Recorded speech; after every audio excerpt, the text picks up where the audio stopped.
Shalom Aleichem, Ibu Bapak, Saudara-saudara dan adik-adik yang diberkati dalam Tuhan kita Yesus Kristus. Kembali lagi kita bercakap-cakap di seputar pujian. Karena sejatinya ujian tak boleh menghalangi pujian.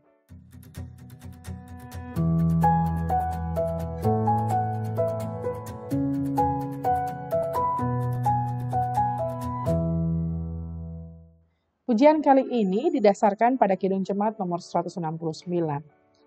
Ketika kita menghadapi minggu-minggu Prapaskah, kita diperhadapkan juga dengan realitas ketika Yesus hadir di dunia ini untuk menyelamatkan kita, dan salib lambang hina itu diganti dengan kemegahan, menjadi kemegahan karena dia melaksanakan tugasnya dengan sempurna.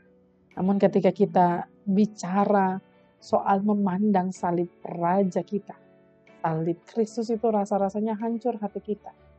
Begitu banyak dosa dan kesalahan yang kita lakukan, tapi dia mau menanggungnya, menggantikan kita. Karena itu mari kita hayati minggu Prapaskah ini, hari-hari di mana kita tahu persis bahwa tiada hal yang lebih berharga selain kebaikan Tuhan, dan itu patut disyukuri lewat sikap hidup yang sungguh-sungguh memuliakan namanya. Kita nyanyikan Kidung Jemaat nomor 169 bersama-sama, syairnya dikarang oleh Isaac Watts, juga kemudian lagunya digubah oleh Edward Miller. Nama-nama yang cukup terkenal pada penulisan lagu-lagu pujian, him yang ada di Kidung Jemaat kita, karena mereka sungguh-sungguh menghayati kasih dan kemurahan Tuhan dalam perjalanan kehidupan mereka.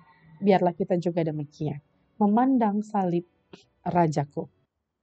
Memandang salib Rajaku yang mati untuk dunia, ku rasa hancur jongkaku dan harta hilang harganya. Ya, kayaknya semua gak berharga selain kasih Tuhan yang merangkul dan membuat kita menerima jaminan kehidupan yang kekal. Jadi perjalanan hidup kita sungguh-sungguh dimaknai kalau kita mengikuti kalender liturgi ya. Baru saja kita merayakan Natal, tapi kemudian pada akhirnya kita harus menghayati minggu-minggu Epifani, dan setelah itu kita menghayati masa-masa Yesus hadir dan melayani, bahkan salib sudah sejak lahir. Itu menjadi bagian dari misi Kristus. Hancur, harusnya kita tidak boleh lagi angkuh.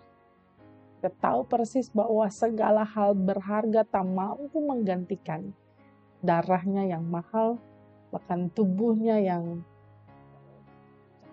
dipecut dan lain sebagainya, karena cintanya bagi kita. Nah, Ibu Bapak yang diberkati Tuhan, menghadapi hidup yang kian berat ini juga harusnya kita maknai dengan bahkan Yesus pun berdarah-darah mencapai misinya. Maka kita juga harus mengalami penderitaan dalam hidup dan menjalaninya dengan tetap berserah pada campur tangan dan kehendak Kristus. Bukan supaya kita dipuji orang, bukan supaya kita mendapatkan sesuatu, tapi karena kita sudah mendapat anugerah yang luar biasa.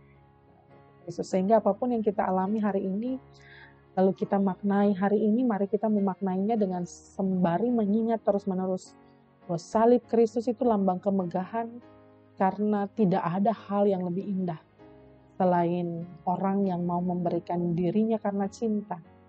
Orang yang dia kasihi, bahkan Allah yang rela turun ke dunia hanya untuk mengalami jalan derita karena cinta. Biarlah cintanya Kristus merangkul kita untuk menjalani hari-hari hidup di dunia ini, lalu berani menghadapi begitu banyak hal, lalu berani menghadapi begitu banyak tantangan. Dan ketika kita berhasil, jangan sampai gagal memaknainya sebagai cara Allah memenangkan kita. Jangan terbalik, jangan ketika kita ada dalam penderitaan kita teriak-teriak di mana Tuhan, tapi setelah kita ada dalam kemudahan, ada dalam berbagai macam kebahagiaan, lupa berseru, memanggil namanya, dan bersyukur atas karunia-Nya. Mari jalani hidup dan menghayati masa Prapaskah ini dengan terus mengandalkan Tuhan dan percaya. Sebagai orang percaya, orang-orang yang setia ikut Yesus, maka kita harus sangkal diri, ikut salib, dan ikut Dia dalam kesediaan dan kesetiaan. Tuhan memberkati kita sekalian.